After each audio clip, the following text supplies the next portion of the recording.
day by day. Oh, dear Lord, three things I pray: to see thee more clearly, love thee more dearly, follow thee more nearly, day by day, day by day, day by day. Oh, dear Lord, three things I pray: follow thee more nearly, day by day, day by day, day by day. Oh, dear Lord, three things I pray: to see thee more clearly, love thee more dearly, follow me more nearly, day by day, day by day, day by day, day by day.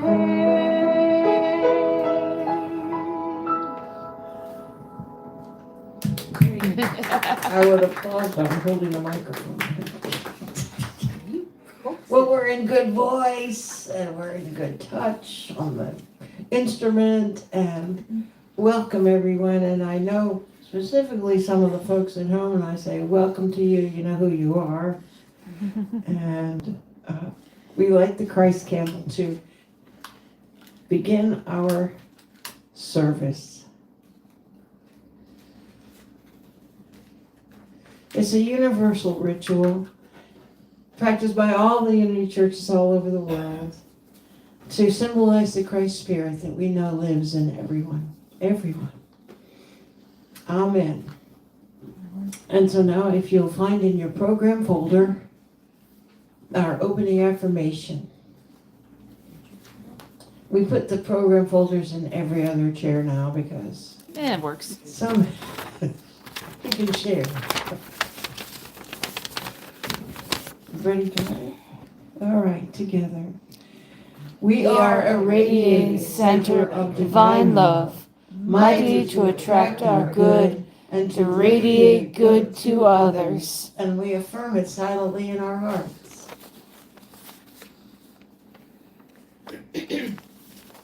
So be it. Amen. And now Edward will give us the daily word.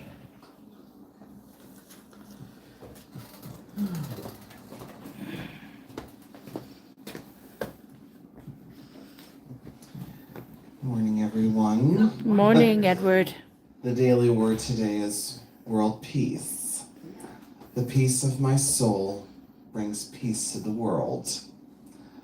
The Bible's sacred pairings, lions, lambs, swords, and plowshares, reveal the peace becomes possible when I and others hold life's polarities in harmony.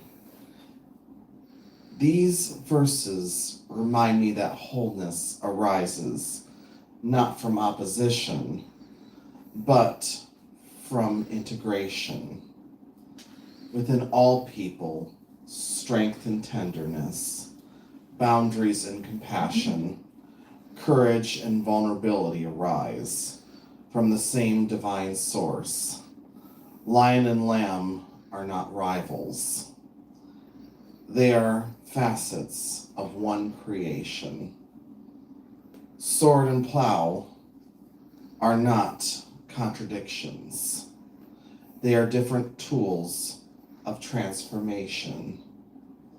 Peace begins when we see that opposites, both within and around us,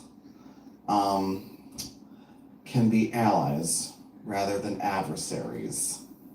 And this realization takes root any impulse to defend or harden begins to fade. In Isaiah 2:4, they shall beat their swords into plowshares and their spears into pruning hooks. Nation shall not lift up sword against nation. Yay. Take it away early. Thank you. That's such a cool one. Yeah. 182, and it's your turn.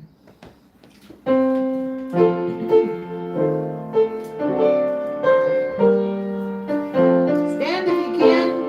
Sing from your heart. I am the joy of living. It comes from giving.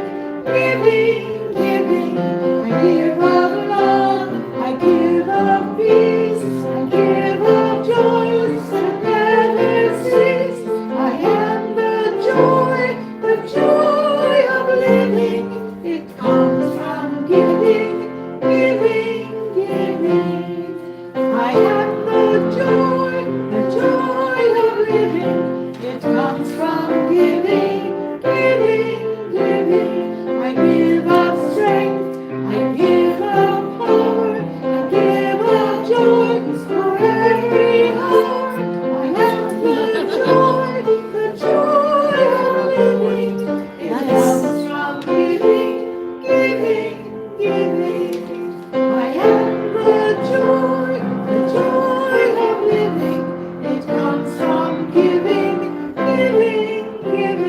I give of hope, I give of cheer, I give of joys that flow not tear. I am the joy of living. It comes from giving.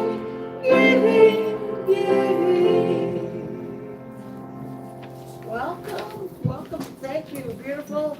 I already told everybody, Abby and Mia just got here. I told them that you're bringing donuts. We sent them up real quick. We were listening. And I also told everybody, us all, that Charles and I are heading out to Lakeside Cafe to avoid the donuts because I'm losing weight, okay? And anyone who wants to join us there is welcome to join us there. Okay. So congratulations on your job as a baker. Where's the name of the place? I'm back at Moretz, actually. Moratz. I never know that place. Yeah. And we get their products. Every day we have leftovers that they don't want to throw away, so. Yeah. And Is Carly still working there? I don't know, Carly. Hmm. I haven't met her yet. and Mia, we're so glad to have you here too, Jennifer. Olivia can get her hair. Bless her heart. So, here we are. And so, does anyone have anything to share?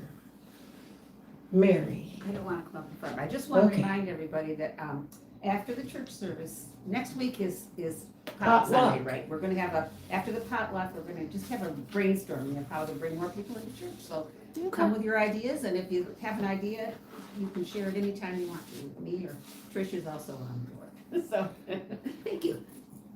You know, and a lot of ideas have been popping up, ahead of time, and I'm trying to bring them in. There's one of us, I don't know if she'd want me to talk about her without her permission, but one of us is cooking up sharing new perspectives, which we're shifting to Wednesday night, which I explained to this individual. She was talking Tuesday night, and I said, well, we're thinking of changing our perspectives night to Wednesday night because Tuesday night is when the Coptics have their special deal every week, and that way we don't conflict each other's dates and we can cooperate and go to each other's things. So we're thinking about 2 weeks from this coming Wednesday, a sharing new perspective with different types of healing techniques, including the toning bowls. And that might give you a clue who that is that wants to do it. A wee bit. Yeah, and I think it'd be great. But I'm trying to line up the dates as they come, as they appear. So next Sunday is our potluck, stay afterward, brainstorm, not just things we can do, but how we can promote, where we could advertise, how we can have more reach and more traction with the community. And speaking of that, I have had compliments. Go ahead. You have Oh, you were talking about sharing new perspectives on Wednesdays. I'm like, I have Wednesday, Thursdays off. And I think it'd be very interesting because with me using the they them pronouns and everything, I'd love to do like a little seminar on how gender is in the new age and what pronouns mean and all that kind of stuff. That's exactly what I'm trying to promote is our folks, we all are in possession of so much knowledge and perspective and practices, new practices. What was I gonna say now? Oh, I'm getting compliments on the sandwich board. People say, I love to drive by your, and see what it's gonna say on there. Right now it says, let your heart be free. And the next thing I'm gonna put on there is, I remembered that I was gonna do this as a, what do you call it, a sticker, on your car, what do you call that? Bumper sticker. And Naomi was real excited about it, but we never followed through on it. And it says, to care or not to care? That is the question. That is the question. Yeah. So that's the next one planned. Okay. Now, I'm trying to contact artists to do art shows like Phil did, to have their art hanging on our bare walls here for as long as they like, and they get to determine how it's going to go. And I asked one person, I don't know if you know Alex Bartnick, and she was so complimented and honored to be asked. But she's too busy right now. She lives in Allendale. She can't really make it over here and back in her car. She's not up to that. So she declined for the time being. And Is there a theme that you're going for? what? Is there a theme that you're? No, just art. And she was giving me ideas of where to find other artists. I said, no, I have a whole lineup of artists I want to ask. I just want to ask you first. Aww. And then the next one is Amy Wilkinson, and she hasn't gotten back to me yet, but she had some extraordinary paintings at an art show last summer that we went to, of Wayne Meerman's sister was in the art show. So anyway, yeah, we're working on that, and then I have some sign-up sheets for you to pass around with a pen. Look in this clip. So. On the two sides of this stiff thing, a notebook and a pen, you can sign up for a new class I would like to give. I was talking with one of you and said, we really want to see if we can get a class together. And I was looking over the books of interest. We don't have to do that book, the book that I'm suggesting. We can do any book. But I'm suggesting that we do Eben Alexander, who wrote Proof of Heaven. He wrote a second follow-up book to Proof of Heaven called Map of Heaven for his further, and he's a neurosurgeon scientist, and he incorporates the recent research on consciousness that's converging and coming together and creating a whole new paradigm of understanding in science and metaphysics. And then the other thing is, to sign up if you would like to go. If you look on the back of your program folder, Armand and Angelina are performing again at the Unity Church in Ada on the 27th of July. That's a Monday. It's a week from tomorrow. And I want to go hear them again. And if anybody wants to ride along with me, we can go over there as a group and see their show again. So, can I pass this around? Here, honey. Could you grab this for me? Anna. Here, I can't reach anybody else. That's All right. Go ahead. If you have not been to the Muskegon Museum of Art lately, it's always wonderful. It's always a wonderful experiment and experience. I'll get it out.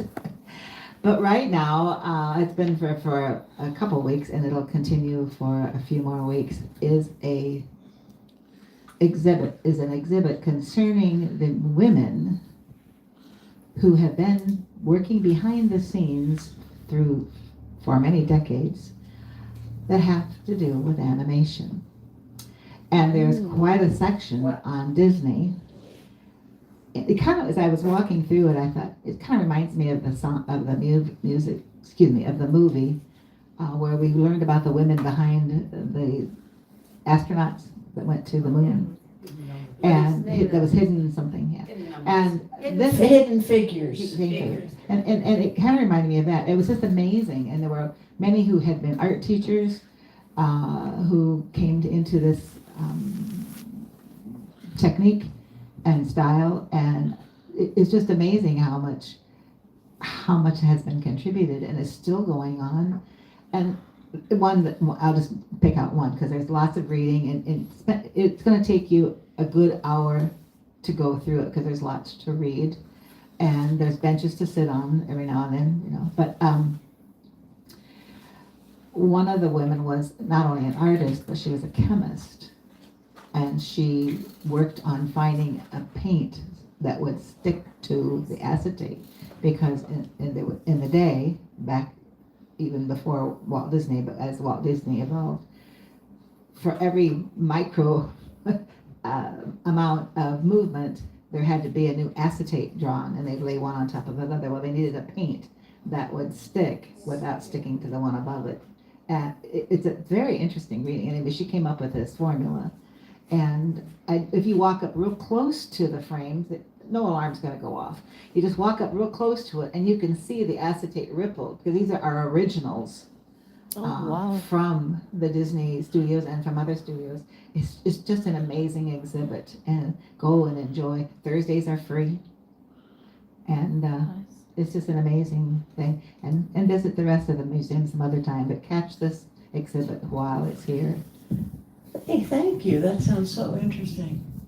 And one last thing, 2 weeks from yesterday is August 1st, and that is the day of Jim Keating's Memorial at 2 o'clock at the Frauenthal.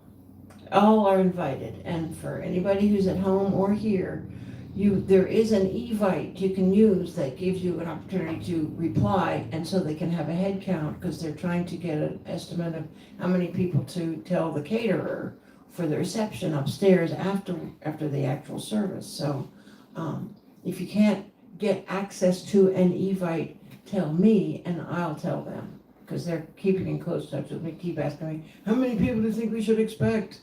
And I said, well, after all, you can't possibly run out of room at the Frauenthal, and if you run out of food, nobody minds.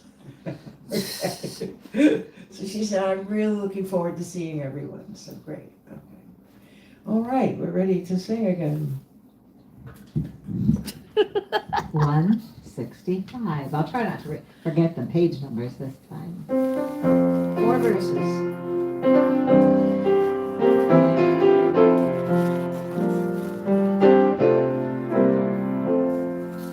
God is love, like love surrounds me. In that love, I safely dwell. 'Tis above, beneath, within me. God is mine, and all is well. God is love, good love. God is love, sweet love, and love is mine, and all is well. God is life, and life surrounds me. In that life I safely dwell. 'Tis above, beneath, within me. Life is mine, and all is well. God is life, pure life. God is life, sweet love, and life is mine, and all is well. God is health, that health surrounds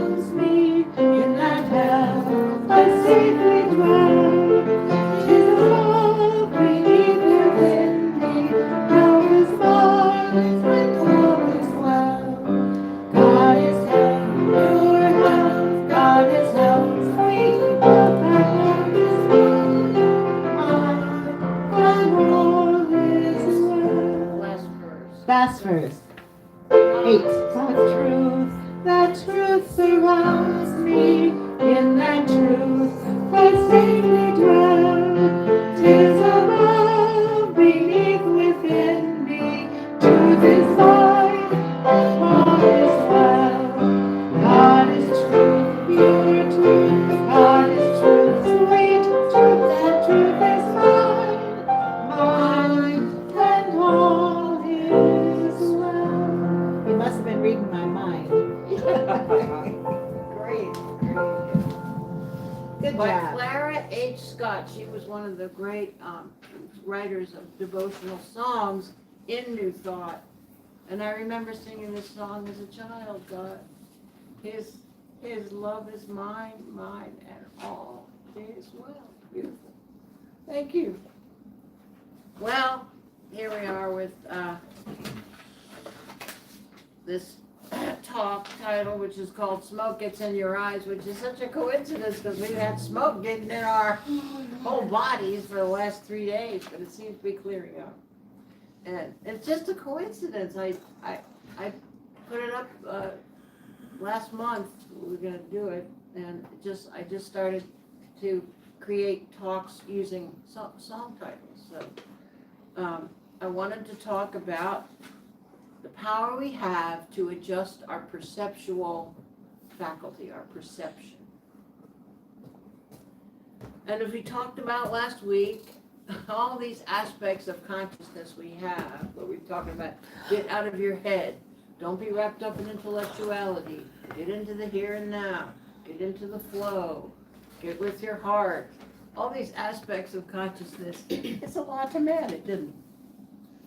And now we're talking about managing the perception that we exercise in life. So I Googled AI to find out, where does that phrase, the doors of perception, come from? Anybody know? William Blake, the poet. And he wrote a poem in his book called The Marriage of Heaven and Hell, in which the line is, if the doors of perception were cleansed, everything would appear to man as it is, infinite. And then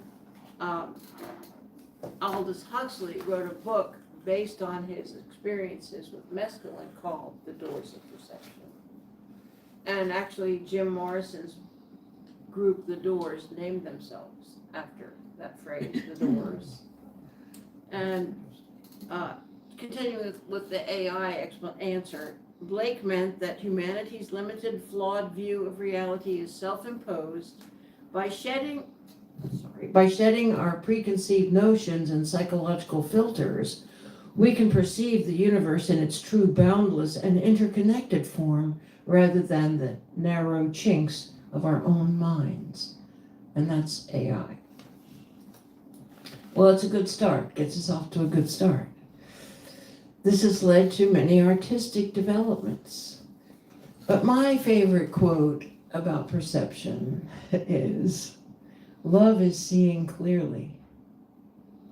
And that was spoken to me by a Buddhist acolyte. Actually, he was a PhD psychiatrist. He was the son of a man I was working with at the government, at Office of Economic Opportunity when I was a civil service employee. Anyway, I was carrying a really bleeding, broken heart, suffering. And so Carl, the son, had gone to India to study with a guru. And he was a practicing psychiatrist. And he came back from India, and all he would do was wear white robes and sit cross-legged in front of a candle and make up songs constantly. And if you wanted to come and ask him a question, you could make an appointment. So I did. And I walked into the room where he was sitting, and I said, what is love? And he said, and he did do a little song. You ask me what love is when you walk into the room. I don't know what to tell you, but I'm going to think it through, or something like that. And he came out saying, love is seeing clearly. And that so shifted my whole context, my whole notion of my experience, to see that it's a higher thing, you know. It's to see clearly is to love all that is and love all that you see, and just get over yourself, Diane. So I've always treasured that phrase. I've made it one of our mottos. It's in our folder thing. Love is seeing clearly. But the way love can cause you to have clouded vision, that song, smoke gets in your eyes, when a lovely flame dies, when your heart's on fire. So I guess my sermon for today is how to expand your perception, or how to clear up your perception. The song I Can See Clearly Now would be apropos. That's the closing song? Oh, that was close. But I love the opening song, to see thee more clearly, follow thee more nearly. Okay. So how do we do it? Well, certainly sight is not a simple function of being, because we have sight in dreams. We have sight in near-death experiences. Using our eyes is only one avenue of seeing.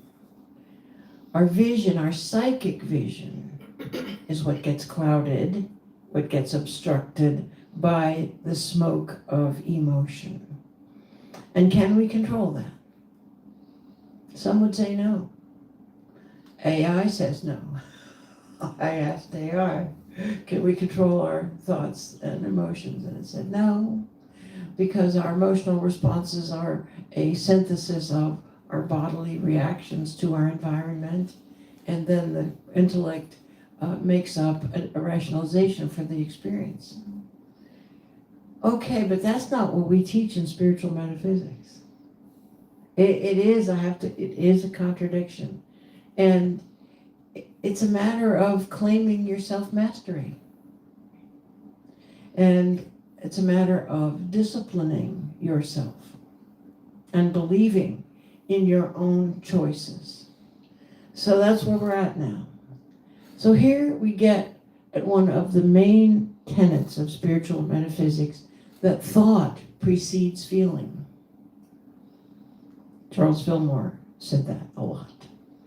But I think it's more properly spoken as thought can precede feeling.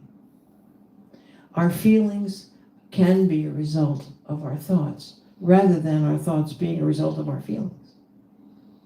It just depends on how you want to manage your own consciousness and your own inner choices. So if we use our power to create thought, to choose thought, then we exercise the power to generate the feelings that are the result of those thoughts. That's why we use affirmations. I am a radiating center of divine love. You engender thought, the thought of love, and that engenders the radiation of the energy of love that you have the power to do and to choose and to create, if you claim it, if you use it, if you exercise it, if you apply it. Now, in our Unity, what do I call it? Enrichment in class, what's not Unity Basics, I called it. Refresher, our refresher course, I love that word. We saw that one of the chapters in Charles Fillmore's first book, Christian Healing, is how to control thought. Now, it's a sticky thing, because it's really kind of a power trip to assume I can control my thoughts all the time and I'm powerful within myself. You got to cultivate this. You got to cultivate it and feed it and manage it and maintain it. You have to sort of train yourself. Here's an example of training yourself. When I was in high school, this class, our Sunday school class, which was based on what was then called the weekly Unity, the Sunday school leaflet, and it taught us that everyone is the Christ, and we could see everyone as the Christ. And so I decided to train myself to see everyone as the Christ. And the way I did that was every night when I went to bed, I would scan the day for any time when I lapsed in being consciously remembering that everyone I saw was the Christ. And then during the day, I would be consciously remembering in the back of my mind, you're the Christ, you're the Christ, each one of you, the Christ, the Christ, the Christ, the Christ. And any time that I had found that I had lapsed in doing that, I would do it extra hard the next day. In front of the drinking fountain after lunch, I forgot. So tomorrow, when I'm after lunch, I'm gonna really remember it really intensely. You are the Christ. You are the Christ. Until I did eventually internalize it and make it a constant back of my mind awareness. So now that's taking some control and responsibility for your thought. And if you want to go to that extreme, effort to teach yourself, to condition yourself, to cultivate thoughts within your experience, moment to moment, you have, nobody's going to stop you. You can make it up however you want it to be. So, here we get one of the main tenets of spiritual metaphysics. Okay, I said that. So if we use our power to create thought, to choose thought, we then exercise the power to generate the feelings that are the result of those thoughts. That's why we say affirmations. But some would argue that we can't do that. Well, you can if you try. The lyrics in the song Smoke Gets in Your Eyes describe the pain of heartbreak in love. They asked me how I knew my true love was true. Let's not deny that an intense compatibility that sparks between two people can leave an indelible impression on the psyche, on the soul. But in every experience like this, there are many levels to explore, to learn from. Oftentimes we learn that our unmet needs show up and get projected on the other, a completely unrealistic and irrational expectation that usually does lead to heartbreak. I'm not saying all romantic loves are projections of personal deficiencies, but they can be. And I'd like to mention one movie that I think is a love story that is very whole and perfect in its nature. I can't get one page over here. Yeah. Anybody want to guess? What is a romantic drama that is not based on deficiencies or psychological weaknesses, but is truly a strong, and it's based on a biographical story too. It was a biographical novel that was made into a movie.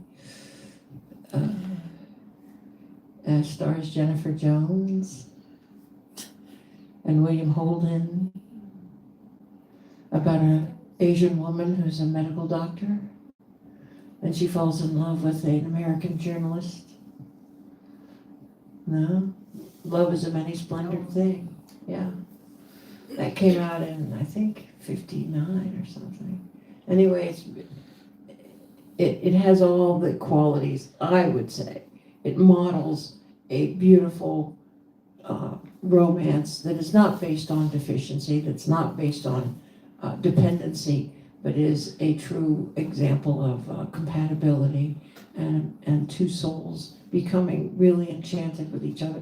And I'm not going to tell you how it ends, but we do have examples of that. But in some cases, love does clear away the cobwebs and the smoke. But we don't have to wait for love. We have to choose to create our perceptual framework in love, in joy, in wholeness. And the more disciplined we are in creating it, the more we will attract like conditions to us. You see? That's where discipline comes in. I'm planning to spend the month of August on discipline because what did Jesus call his selected? Disciple. Yeah, his disciples. Because this spiritual path does have inherent in it a discipline. And I'm really into that right now because I'm being so good about following my menu plan. And I'm finding I have a new sense of self-discipline. And I had to get all new clothes. I'm down one size. Thank you. Yeah, I'm so happy with myself. Anyway, the more disciplined we are in creating our perceptual framework, the more we will attract those conditions to us. Think health, think abundance, think love, think joy, think fellowship, think order, think peace, think success, think light.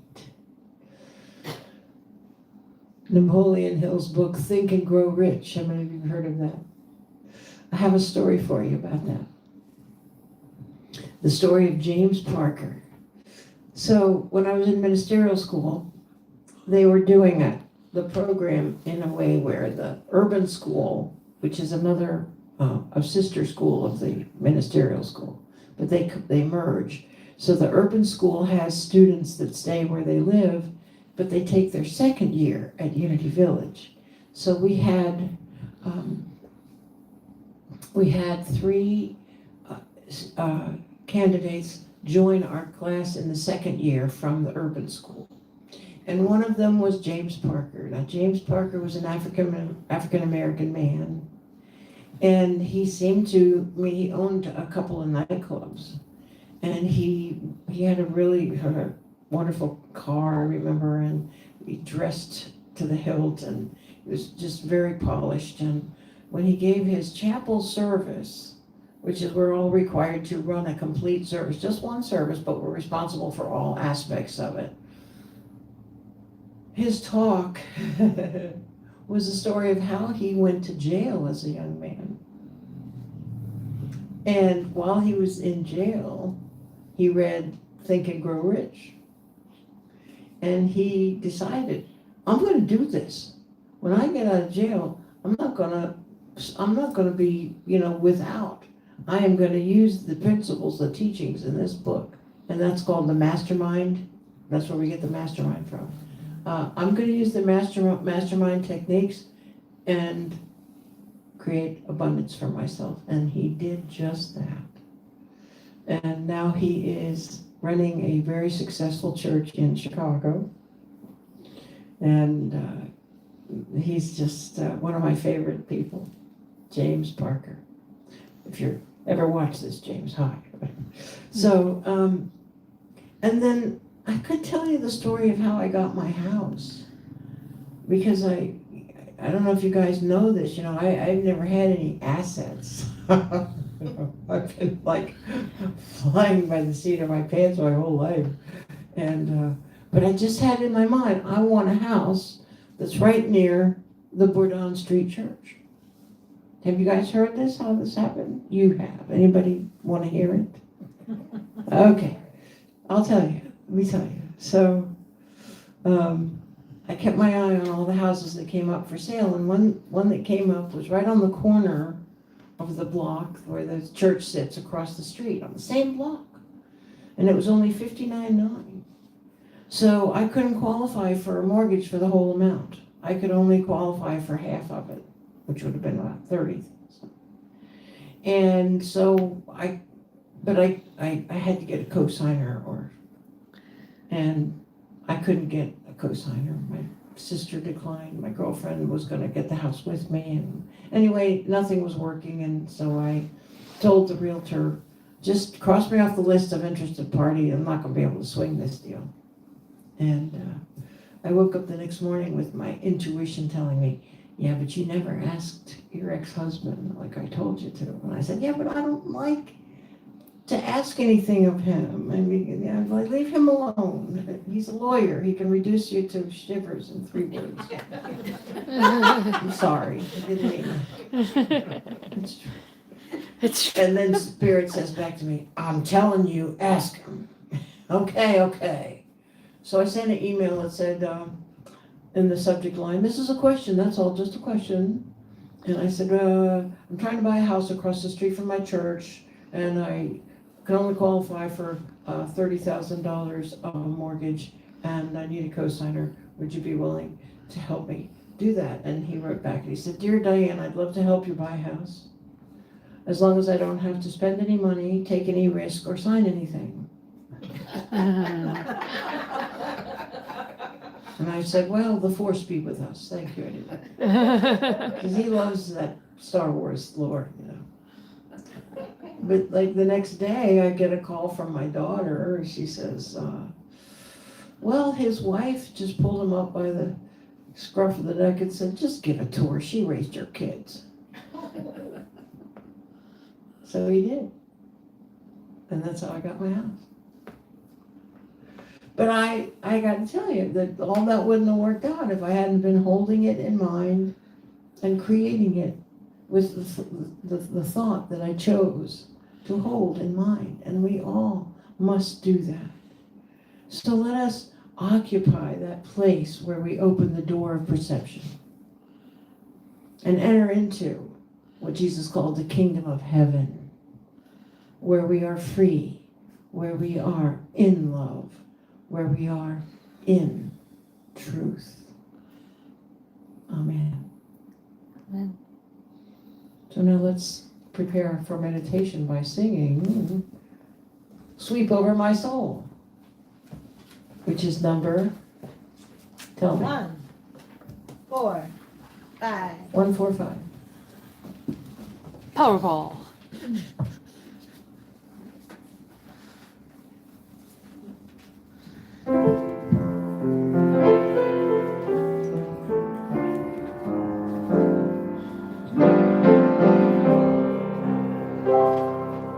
Sweep over my soul. Sweep over my soul. Come, gracious Spirit, sweep over my soul. Sweep out hate and fear. Sweep out hate and fear. Come, gracious Spirit, sweep out hate and fear.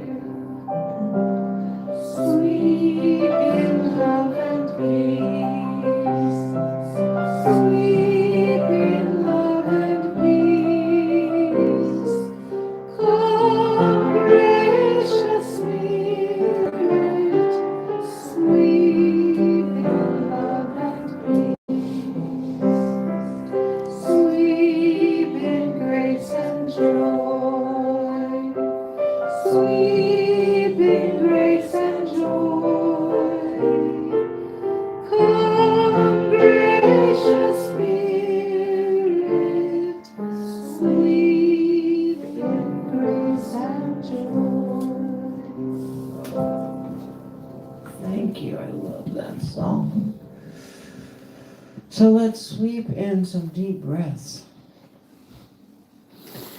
Because in those breaths, we feed every level of our being. Spiritually, we nourish our hearts with the trust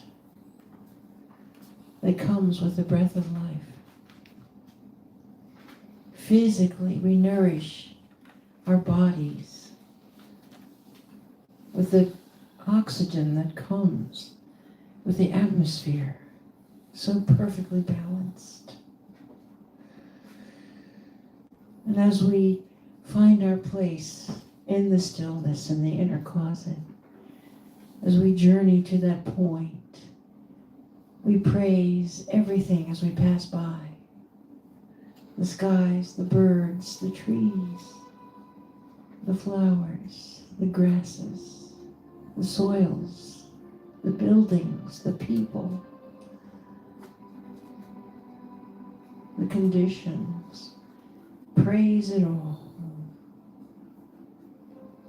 See it as the light emanating from what the Transcendentalists call the Oversoul. The light emanating from the Creator. Being itself with a capital B, in which we live.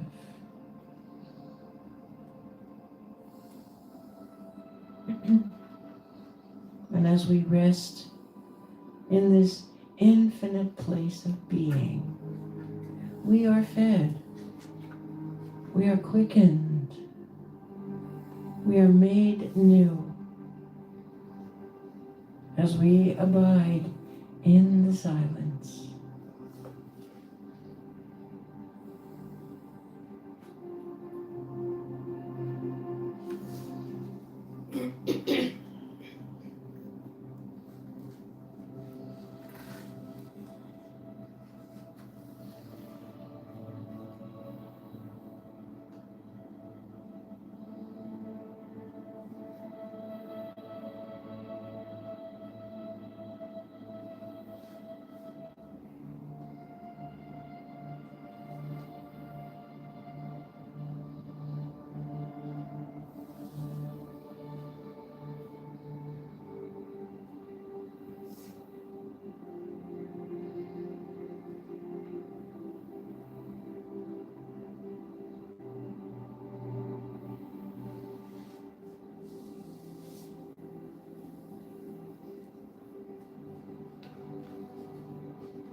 And we emerge. Our vision cleared and opened to see all the good that God is. And so it is. Amen.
Thank you.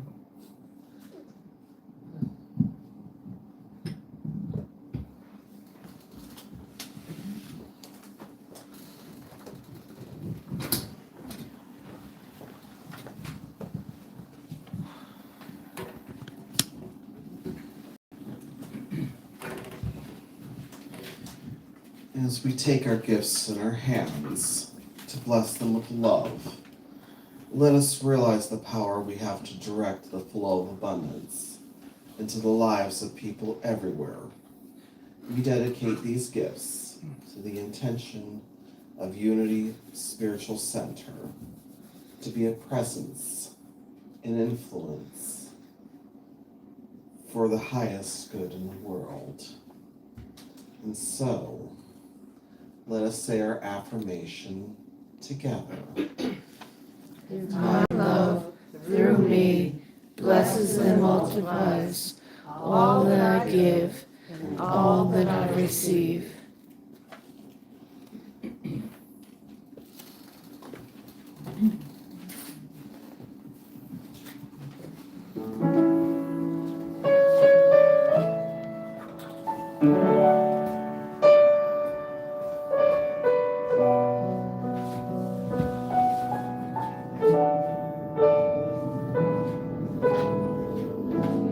If we all sing one song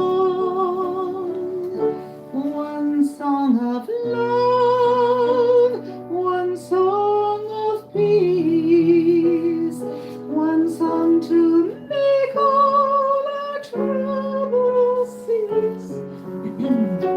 One hymn, one theme, one hope, one dream. Imagine what tomorrow would bring if we all sing one song.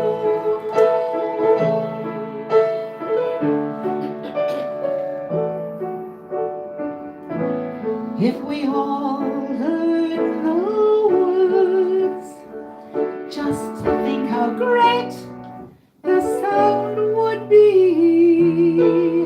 And since the song is in freedom's key,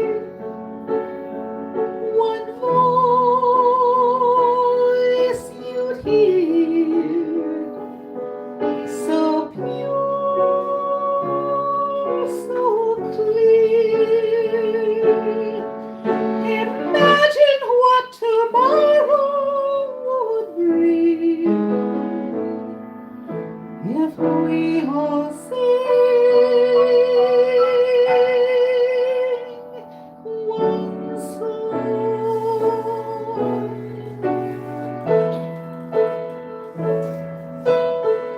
There's just one song that warms our day, the same morning stars light away. This little ball whirling in space, it's our only home, our only place.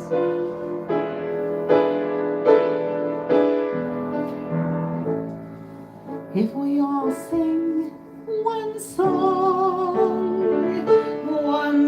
of love, one song of peace, one song to make all our troubles cease.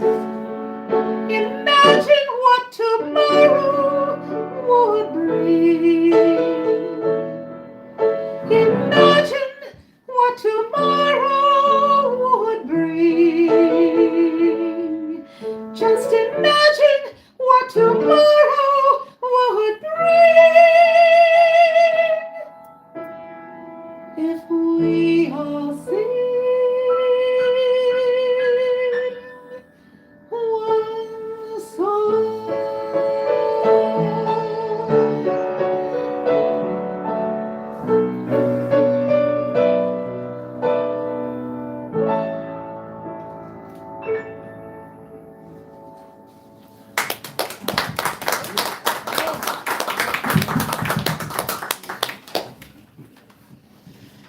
We have a few minutes. Anybody have anything they want to add or ask a question? Or... What? Yeah. You don't have to fill up the whole hour, it's fine. Well, I just was going to say that next week our sermon is based on the song "Do the Walk of Life," and if Louis, if you can play a few bars of it, we could do a conga line around the building.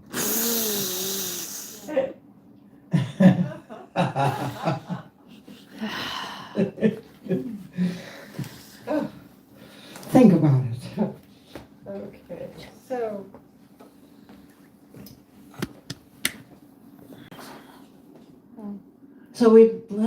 dedicate these gifts and acknowledge the source. And we are on this journey together to create good, to share good, to broadcast good, and this is part of that good. So we give thanks for it. Amen. Amen. And now, circle up for the peace song.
Protection. The light of God surrounds us. The love of God enfolds us. The power of God protects us. The presence of God watches over us. Wherever we are, God is, and all is well. And that's the truth. So it is. And here we go. Yeah. Now, If y'all hungry, you should come over and get some donuts. Read it last night.